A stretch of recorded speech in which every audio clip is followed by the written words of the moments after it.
અમદાવાદમાં વિદ્યાર્થીઓની સુરક્ષાને ધ્યાનમાં રાખીને ફાયર બ્રિગેડે શાળા, કોલેજ અને કોચિંગ સેન્ટરોમાં વિશેષ તપાસ અભિયાન શરૂ કર્યું છે। ફાયર સેફ અમદાવાદ અભિયાન હેઠળ હવે શૈક્ષણિક સંસ્થાઓમાં આગથી બચવા માટેની વ્યવસ્થાઓની સઘન ચકાસણી થઈ રહી છે।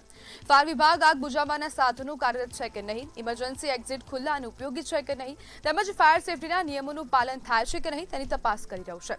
તાજેતરમાં લખનૌમાં બનેલી ઘટના બાદ તંત્ર હરકતમાં આવ્યું છે। જોકે આ આગોની ઘટનાઓએ સ્પષ્ટ કર્યું છે કે માત્ર ફાયર એનઓસી મેળવવી પૂરતી નથી, પરંતુ સુરક્ષા વ્યવસ્થાઓ સતત કાર્યરત રહે તે પણ એટલું જરૂરી બની ગયું છે। ફાયર વિભાગનું કહેવું છે કે દુર્ઘટના બાદ કાર્યવાહી કરતા પહેલા ખામીઓ શોધી તેને દૂર કરવી વધુ અસરકારક છે। સામાન્ય ખામીઓ માટે સૂચનાઓ આપવામાં આવશે, પરંતુ ગંભીર બેદરકારી સામે કાયદેસરની કાર્યવાહી થશે। આ અભિયાનનો મુખ્ય હેતુ એક જ છે, વિદ્યાર્થીઓની સુરક્ષા સાથે કોઈપણ પ્રકારનું સમાધાન નહીં ચાલે।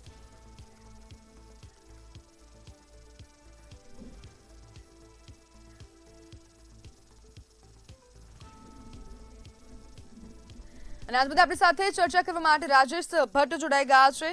રાજેશભાઈ, ફાયર સેફ અમદાવાદ અભિયાન એક શરૂ કરવામાં આવ્યું છે, તેની અંદર હવે કાર્યવાહી કરવામાં આવી રહી છે। ફાયર વિભાગની આ કામગીરીને તમે કેવી રીતના જોઈ રહ્યા છો? જરૂરી છે ને અત્યારે જે આ પ્રોસેસ ચાલે છે, એકચ્યુઅલી આ પ્રોસેસ ઓનગોઈંગ કોન્સ્ટન્ટ હોવી જોઈએ કે આપણે જેના કારણે જે વચ્ચે ગેપ પડે છે, સ્મશાન વૈરાગ્ય જેવી પરિસ્થિતિ ઊભી થાય છે, એ ત્યાં ના થાય અને સતત આગ કે અકસ્માત ગમે ત્યારે બની શકે।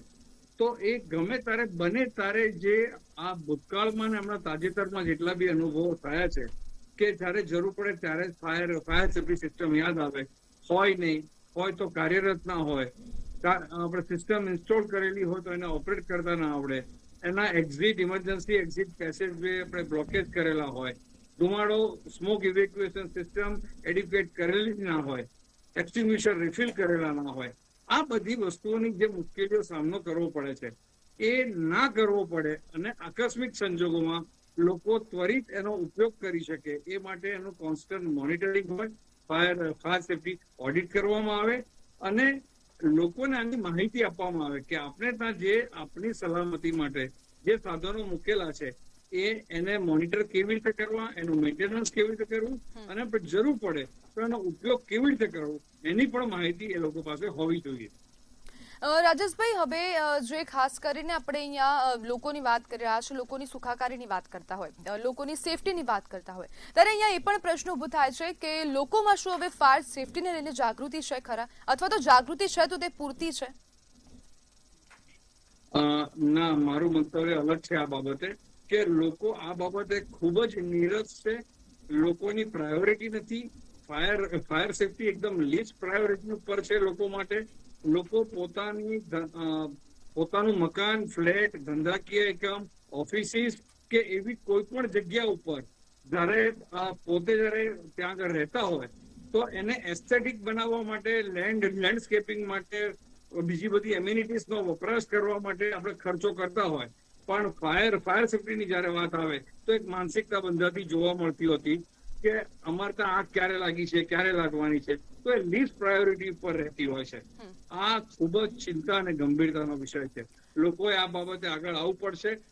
બીજી બધી આપણી જેટલી જરૂરિયાતો છે એની સાથે સાથે ફાયર એન્ડ ઇમરજન્સી સર્વિસીસની જે બી સેફટીની પ્રાયોરિટી છે એને પેરેલલ મૂકવી અને એના પર કોન્સન્ટ્રેટ કરવું પડશે।